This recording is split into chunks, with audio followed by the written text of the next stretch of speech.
बच्चे भगवान का रूप होते हैं, लेकिन भगवान ही बच्चे बन जाए तब क्या? कहां से आए लड्डू गोपाल? ब्रिज भूमि में एक भक्त थे, कुंभन दास। कुंभन दास भगवान की आराधना करते थे, दिन रात उनमें खोए रहते थे। वो इतना प्यार करते थे कृष्ण से कि वो कभी भी अपनी जगह छोड़ के बाहर शहर में भी नहीं जाते थे, क्योंकि वो भगवान की सेवा करते थे, उन्हें भोग लगाते थे। उन्हें लगता था मैं दूर चला जाऊंगा तो कैसे होगा ये सब, मैं भगवान की सेवा नहीं कर पाऊंगा। तो अपने घर में ही रहते थे, आसपास जो काम वो करते थे वो काम करते थे। अब हुआ यूं कि एक दिन वृंदावन से न्योता आया, उन्हें बुलाया गया भगवत कथा के लिए कि भागवत कथा आपको करनी। तो उन्होंने मना कर दिया कि नहीं, मैं अपने कृष्ण को छोड़ के नहीं जा सकता। तो दोस्तों ने समझाया, भक्तों ने समझाया कि वहां भी तो भक्ति की ही बात है, भगवान कृष्ण की ही तो बात है, तो आप चलिए साथ। उन्हें चिंता हो गई कि अब भगवान को भोग कौन लगाए। तो उनका बेटा था रघुनंदन। रघुनंदन को बुलाया, बोला बेटा मैं भगवान की सारी तैयारी करके जाऊंगा और सुबह तो उनको भोग लगा दे।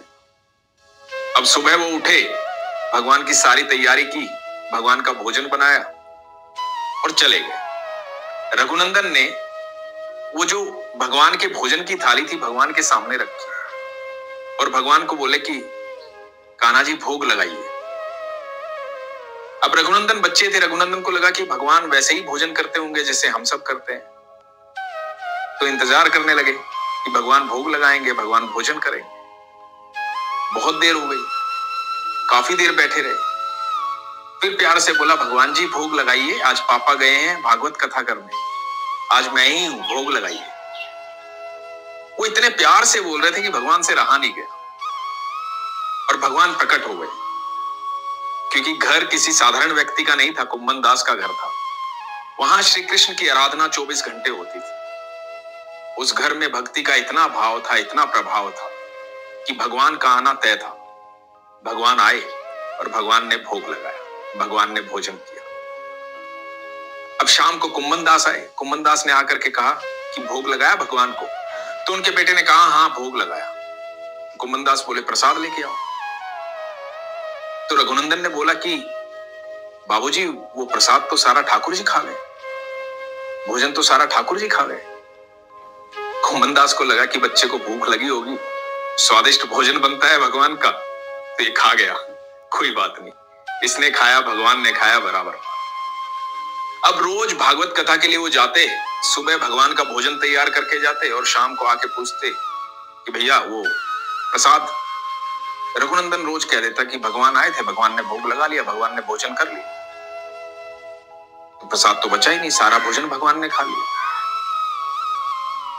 कुंभन दास को शक हुआ कि ऐसा कैसे हो सकता है, रोज एक ही बात कैसे कर सकता है, और कहीं ये झूठ तो नहीं बोल रहा। इतना सारा भोजन बनाता हूं, लड्डू बनाता हूं, पूरी बनाता हूं, खीर बनाता हूं, सब्जी बनाता हूं, इतना सारा भोजन बनाता हूं, ये सारा रोज खा जाता है। तो कुंभन दास ने अगले दिन क्या किया कि भगवान का भोजन बनाया और उसे कहा कि बेटा भोग लगा दे।